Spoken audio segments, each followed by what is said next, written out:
All right, Chuck, moving to Manchester United. We'll get to the results against Aston Villa. But first and foremost, the guy we did not see on the pitch, Cristiano Ronaldo, sat down with Sky over last week, and he had some interesting comments. One of the things that he says in that conversation is that he's not at Manchester United to be fighting for 6th or 7th. He believes that Manchester United should be fighting for the title or at least being in the top 3. And he also then goes on to question the mentality of some of the players, putting across that when he was like 18, 19, 20, some of the senior players would pull him aside and would criticize him, and he would go home thinking to himself, all right, Cristiano, you need to work on some things. Whereas he does not necessarily see that here, but the caveat is that he then goes on to say that this is not directed to his teammates, but this is young people in general. What do you make of these comments? Man, I think Ronaldo feels that maybe I gave Sir Alex Ferguson a gift I don't want to give. I did it for you, boss, but heck, what am I doing at United?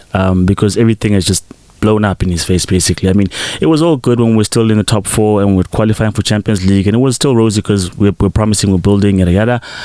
But now where we are, the run of games that we've had, the performances, I think he's trying to be honest and obviously trying his best to disguise his honesty with clever tactics and caveats like, no, I'm not talking about everyone, I'm not here for 5th or 6th. But basically, to sum it up, he's unhappy. It's basically a Lukaku interview with better chosen words. But what I will say is that I think that is something that I feel people at United needed to hear, that dude, I came here, I'm selling shirts, I'm the big name in the EPL, whatever. I didn't come here for 5th, 6th or 7th. And I believe that the board at United need to understand that we are not here supporting for 5th, 6th or 7th. We want a team that's challenging again. I want a team that's challenging again. And I do believe that when they're a team that are serious, I mean, Jay, we just listed the talents that City have. There is no Matic at City. There is no player that you're like, dude, why are you still here? Like Jones and Mata, people are just there for vibes or just running up their contracts. Either they're loaned out or they're sold, and they got people who are serious to do the job. They don't have that interim thing with let's just figure out what Ragnick will do for us, because they've got a plan in place. And so for me, in terms of him voicing that out, I think it's necessary to be heard, not just by the players, but for everyone who is Manchester United, that guys, this is where we need to be. 2, in terms of mentality, I think we could be better in terms of our mentality. We could be levels better, because when you look at game winners, not on ability but on desire, we're running short on those. In terms of players who want to absolutely at all costs win and do everything to get over the line, I don't think we're that team. And that's when you see Ronaldo kick people like, when we get beaten, I think it was against Arsenal, we lashed out, remember, almost got sent off. That's because he wanted to win so badly. It's not the right way to go about it, but probably frustrated. Probably no one else was prepared to kick anyone, and if they did, it's like, wow, that's out of character, you know what I mean? So what I make of the comments is, 1, he's unhappy. It did not turn out the way he had hoped at all. 2, I think these words are somewhat necessary, because we need to turn it up a level higher. I mean, players like Rashford, yes, people hear the slump, but you see it in his body language as well, that he's just not feeling it anymore. Martial, apparently, according to Ragnick, wasn't part of the bench because he didn't want to be part of the bench. I mean, I don't get that. He's got his own statement defending his actions, or rather his absence. Instagram. Yeah, but I've never heard of that with like Coach Mnankrend. I mean, like I keep saying, and this is the perfect example. People like Origi could be saying, Klopp, we both know I'm not gonna play. Can I just chill at home? I know Salah and Mane and Jota, it's cemented, I'm not gonna play. Can I stay at home? But they don't do that, you know? And that is an elite mentality. So I believe if you get that elite mentality, you can do more. So I think it was necessary. It needed to be said by someone other than the pundits. You know that scene in Avengers Endgame where Scott / Ant-Man comes out of the van and he comes into a world where it is 5 years after the snap. This is exactly what has happened with Cristiano Ronaldo. He came back to Manchester United and he found that it is a dystopian world. And it's shocking to me that he actually even made the decision to be at Manchester United, which to me in that interview, he is very clearly stating that he regrets his own choices, because Cristiano Ronaldo is a man who moved from Real Madrid to go to Juventus, and my belief is that while he had won the Champions League trophies at Real Madrid, in terms of what he is trying to do on a personal level in his rivalry against Messi, he is trying to rack up the titles, and where he was failing was with the league titles, because Barcelona kept on sweeping the La Liga titles while he was there. So he goes to Juventus, a team who at the time had won 8 or 9 Scudettos in a row. So that is a guaranteed league win, and he's leaving Real Madrid, who are still going to be challenging Barcelona and might stop them from winning league titles and adding to Messi's collection. Whereas he goes to Juventus and he's got guaranteed titles. And he wins in the first season at Juventus, and second season they don't, and then he makes the decision where he wants to move away from Juventus. At this stage of his career, he is someone who still views himself as a player who should be playing for a winning team. He's not ready to go to America. He's not ready to go to wherever in Asia and just rack up a payday. He still wants to win. And we heard the reports that Manchester City had spoken to him and he had considered Manchester City. Then the likes of Rio Ferdinand, then Sir Alex Ferguson comes into the picture, and he is convincing Ronaldo to make a decision with his heart, whereas at that point he was making decisions with his head and he was being smart, and it would have been the smart move to go to Manchester City. As we've said, Manchester City don't need necessarily anybody, and if Ronaldo is at Manchester City, you don't hear questions around, well, is he pressing enough, is he doing this or that enough. They would have only asked him to just score goals, score goals, and that's as much as we need from you. Whereas at Manchester United, we need you to score goals, we need you to be pressing, we need you to be affecting the mentality of the United players. Those comments on mentality as well, sure, the United players and their body language and what they come across when you watch them on the pitch, they do look like guys whose mentality is not where it should be for a team who's supposed to be challenging for the league title. But no one is asking these questions of Manchester City players. Passion, drive, mentality, these things don't matter over there, because over there it's just like, what are your technical skills? What is your ability? Can you do the thing that the coach is asking you to? And they're not even asking you, do you have the desire to do it? Can you just do it on your feet? Like, can you learn this? And then can you do it out on the pitch? And they do that. Whereas at Manchester United, there's all these other things. And now he's burdened by these young players. As much as he says that this is his commentary on society, he's very clearly taking a shot at the United players. That he is in the ear of these guys, telling them to eat rice and boiled and no chicken Coke, breast and exactly. But these guys are not paying attention to what he's saying, and he's frustrated by that. And for me, he does cut an image of a guy who is wondering to himself, as you say, what the hell am I doing here? I wonder then, if he cuts his stay short and leaves the next season, would that paint him in a bad light, that, well, you were here trying to win and all of a sudden you're gone? Or do you think he sticks it out for the sake of reputation? Or, well, I'm a Manchester boy, I did it for Sir Alex Ferguson, and you guys made me who I am, so to speak, and so this is me giving back to you guys? Or do you think what he's done so far, and while the campaign is still going on, and he can still maybe add goals in the league or a push for top 4, do you think that's enough? Listen, I'm a Messi guy, right? But I don't hate against Cristiano Ronaldo. If Cristiano Ronaldo wants to stat pad at this point in his career, in whatever form, whether it's with the goals or it's with team accolades, he has every right to do that, because at the height of his career, he was scoring 60 goals, 50 plus goals, 6 seasons in a row, and he was delivering Champions League titles with those goals, and he was winning the biggest of titles with Real Madrid. He was going up against arguably one of the greatest teams of all time, and he was not shying away from that.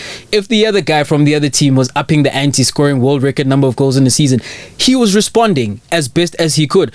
He never ran. He never shied away from competition, and he never complained. In my recollection of him being at Real Madrid, he never complained that the team are not doing as much for him, and the team are not showing the kind of mentality or ambition that he requires of them. He did his job, did it to the highest quality, and he delivered for Real Madrid. Same thing at Juventus. I have questions as well in terms of, we've heard the comments coming out of some of the Juventus players that they had to change for Cristiano Ronaldo. But Ronaldo did score the kind of returns that as much as you can expect from a guy at that stage. So at this point, having made the decision to come back to his alma mater, so to speak, and to deliver as he has delivered, he has been winning almost single-handedly Champions League games, rescuing them from the pit in the Champions League, still scoring 6 goals in 5 games in the Champions League, and he's doing his job, right? So therefore, if at this point he's looking around, it's like, this is as much as I can give at this point. This is not Cristiano Ronaldo in 2008. He's not going to carry the team the way that he wasn't carrying that team, but he's not going to put across those performances. So in my opinion, if he then looks around, and if his statement that he doesn't want to be in a team which is just competing for 6 or 7, if that proves to be something which he actually means literally, that if this is what's going to happen, I'm going to leave, then he can leave, and no one should fault him for that. Can I ask you a quick question before we move on? We've seen Ronaldo, or rather we've looked at Ronaldo. I want to ask you, because Ronaldo moved after we've added Sancho, we've added Varane, and Ronaldo now comes, and prior season we'd finished second. Do you think Man United failed Ronaldo? Because it did seem like they promised something that which they're not delivering now. Because it seems like Ronaldo felt, or rather assumed, he's coming into a project that's almost... People were thinking... That was a foolish move. By going there. It was a foolish move. Like, you have Manchester City sitting there and what they've done, and Manchester United... No, never mind winning the title in terms of challenging. Say United... I believe you'd be happy if United were in Chelsea position or Liverpool position, not 7th. So I'm just saying, do you think Man United failed Cristiano Ronaldo in terms of what it looked like he was coming into? Basically, I mean, if you got your Arsenal with Bruno, with Rashford, with Sancho, with Ronaldo, with Cavani, with Pogba, it looks like you guys are set up for winning something. And here you are sitting in 7th. Do you think the club, in terms of hiring, or rather having Ole, in terms of management, or do you think they failed him? Because he seems to be one, especially at his age, who needs to be there for a almost complete project. He's not there to wait around and build things with teams because he's old. Do you think the team that respect? It's on him, because he made the decision to come back to United.